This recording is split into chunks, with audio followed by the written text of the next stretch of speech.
This is Stacy and Marcus Noggle. We are high performance health coaches, and we have gotten questions from our followers and friends, clients recently. They ask us this time of year, especially in the winter, how do I keep my immune system strong? How do I stay healthy?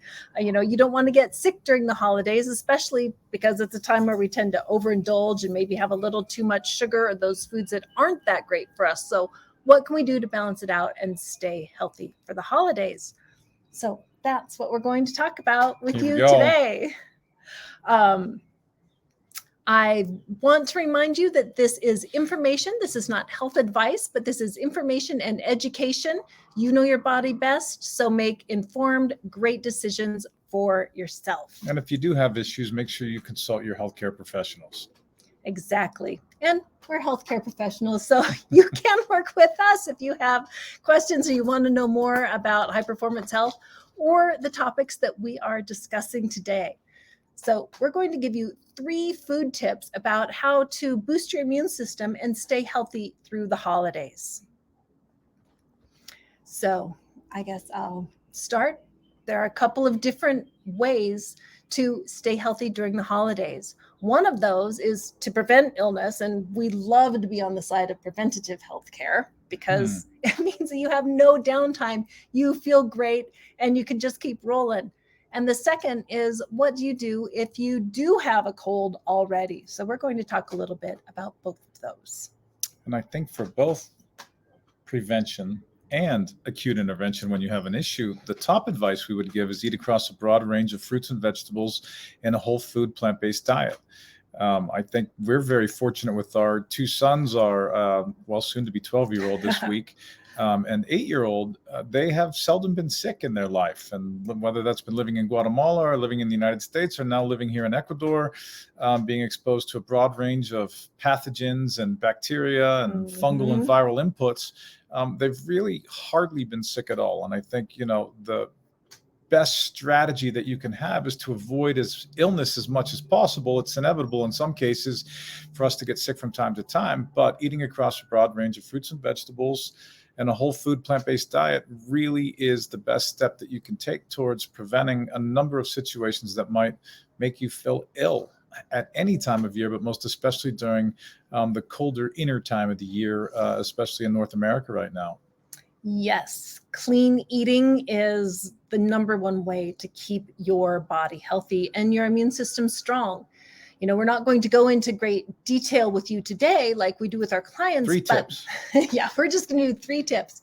But if you have deficiencies in your diet, you're not getting all of your vitamins and minerals or the antioxidants or the right balance of proteins and fats or enough fiber, all of those things can influence your immune system. If you don't have the right building blocks, enough of them, your body can't do what it's meant to do, which is keep you healthy and feeling awesome. So the first thing to do is to fill deficiencies. Well, in the wintertime, one of the ways to do that, to keep your body strong, your immune system strong and robust, is to eat clean. And one of the foods that we want to share with you, food number 1, is to think about eating more soups and stews. Now, soups and stews are warming. They're easy to digest. They're great foods to eat in the wintertime. And per Asian medicine, they've been studying foods and the effects on the body for thousands of years. And there are some foods that they've used in their medicine for a long time that are reinforced by science today. And they're probably not news to you either. But putting in your soups ginger, black pepper, onions, and garlic, all of those are great for boosting the immune system. They have antiviral effects. And so you can make a yummy vegetable barley stew or a bean and vegetable soup. We eat heaps of dal and soups and stews. We love them. And I remember when COVID first hit in the United States on our little island in the Salish Sea, we went to the local grocery store. There only was one grocery store to look for ginger root, and there was not any ginger root in the entire grocery. That's right. None, because everybody wanted to go and boost their immune system and really try to prevent and ward off any potential illness or sickness that they were going to have. Exactly. Another little bit of bonus information. And this is not brand new news, but healthy habits that take good care of your body, getting enough sleep, hydrating well, getting exercise, not going out in a cold wind with your neck exposed and, lots of skin exposed, bundle up, stay cozy. All of those things help your body have less pressure on it so that you can put more of that energy into staying healthy. The next one that we want to talk about kind of goes both ways. There is a food that, number one, helps prevent you from getting sick. And number two, if you get sick, it helps you get better faster because it interferes with viral replication. We're exposed to viruses and colds all day long. And our immune system goes in and it keeps them from replicating in our bodies so that we stay healthy. But if they're allowed to replicate, then we get sick. Well, green tea and black tea have been proven to slow viral replication. It can kill virus. It can keep your cells from taking in the virus. There are a number of different mechanisms that tea helps to stop the viral replication, which stops you from getting sick. It also can help you, if you do get a little sick, it can help you get better faster. Sounds good to me. Now, Marcus, when we were talking before this call, brought up that they have caffeine in them, and not everybody likes caffeine. So green tea has a lot less caffeine than black tea. So if you're going to pick one or the other and you don't want a lot of caffeine, green tea is the way to go. Drink it before noon if you're caffeine sensitive, and it should not impact your sleep in big ways.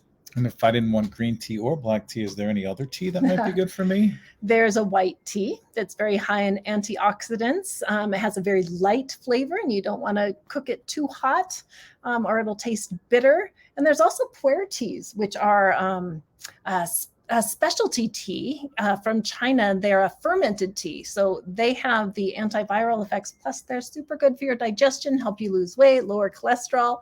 It's spelled P-U-E-R, pu'er tea. And it's one of my most favorite teas, actually. All right. So now we're going to talk about if you have a cold, what do you do? Besides rest and drink a lot of water? Yep. Besides rest and drink a lot of water.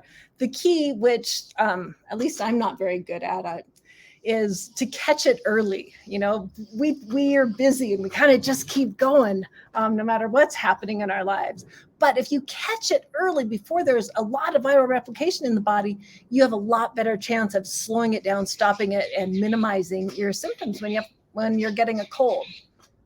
So there are two different kinds of colds, really, and Asian medicine talks about them. They talk about the one that they call wind cold, and it's when you feel, I've got a scratchy throat, you get a little headachy, you start to develop a little bit of congestion, and that is best treated. I'm going to give you a bonus little list of foods that are good for that, with ginger, cinnamon, garlic, green onions, and black pepper. All of those are really good for that initial scratchy stuffiness that people feel. Now, occasionally we get a cold that comes on through the population that is more like immediate, intense, sore throat, fevers, splitting headache. That's a wind heat. The Ecuadorian birds here are chiming in. They are the equivalent to the starling in the United States with their noises. But if you have that intense start of a cold, it just smacks you down like that, then peppermint and citrus, they're a little more cooling and they help resolve some of the heat. So there's a little bit of more advanced Asian medicine perspective and a little list of foods that you can consider if you're not feeling well. So number 3, one of our favorites, our boys often request ginger tea at breakfast time. We usually start the day out with the tea. Now, if you have that scratchy stuffiness, ginger tea is just awesome because it helps to warm the body on the inside. It helps to decrease virus. It helps to warm you up from that cold or chill that you might be feeling. And we have a recipe for you. There's just going to ask that question. How do you Because make it's easy to find ginger tea on the tea? shelf, but Yeah. it's actually very easy to make ginger tea, and it might even be more cost effective as well than buying the individual packets off the shelf. And so how do we make ginger tea? Well, we actually have a little video about how to make fresh ginger tea, and we can give you the snapshot here, but we like to use a blender. We find that it's a lot more effective than chopping because when you chop little rounds of fresh ginger root, you don't have a lot of surface area to extract the flavor and those great chemicals in there that help to make you healthy. So we throw some chopped up ginger, like a inch and a half thumb thick section. We throw it in a blender with a couple cups of water, blend that up. Do we take the skin off? Nope. Never. Not unless it's dirty. Who knows what's in the skin that could be super great for you. Anyway, pop that on the stove in a pot, heat it up, and then strain the ginger, ground ginger out. And you have your ginger tea. You can add a little bit of sweetener. You can add a bit of lemon to it. I love to put a cinnamon stick in it to help with more of those warming qualities. And that's how you make just a super stellar, potent cup of ginger tea, very much unlike the bags of ginger tea. So there you are, 3 tips. 3 quick tips. 3 quick tips. Vegetable soup. And boy, do we have some really yummy vegetable soup recipes on our website. We have green or black tea for their great antiviral qualities. And we have a nice ginger tea, maybe with some cinnamon, maybe with some lemon. All of those to help prevent you from getting sick and to help you out if you are. And so I'm hearing you say liquids, liquids, and more liquids, which I think is a very important thing to remember. I mean, oftentimes we overlook the 2 best remedies that we can have, or 2 best prevention mechanisms, which are get really good sleep. We can talk about that in at another time, but keep yourself well hydrated. And I think sometimes I see in our boys especially, and I know for myself as well, when the weather gets a little bit cooler and maybe I'm not sweating as much, or I'm not as active outside as much, I feel like my water intake goes down. My desire to intake water certainly goes down. And it can be easy to be dehydrated in the wintertime. And keeping yourself hydrated at the right level for your body is a very important prevention step. Absolutely. The other part that I'd never thought about until you said that is, we get a lot of our fluids through food, especially fresh fruit is often very water heavy. And in the wintertime, we're not getting as many fresh fruits. We're not eating as many fresh fruits and vegetables out of the garden. So our intake of water through our food also goes down. So, and the types of fruits and vegetables change as well. There's not readily available, maybe quite as readily available in the wintertime, although it really depends on where you are now, but those fresh greens that are really, freshly picked and full of life and energy and water. In this particular case, we tend to eat more root vegetables and vegetables that might not contain, and fruits that might not contain as much hydration, as much water in them as we would in the summertime, that are more readily available and easy to find at your co-op, your local fruit stand, your grocery store, wherever you might procure your food. Exactly.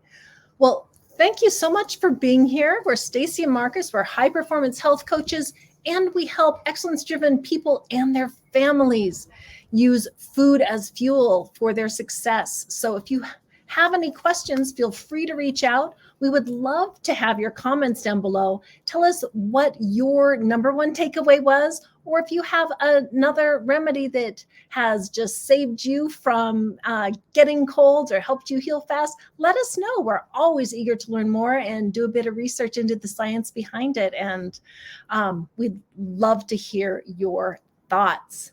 So thanks so much for being here today. Wishing you all a healthy, happy holiday season. Ciao.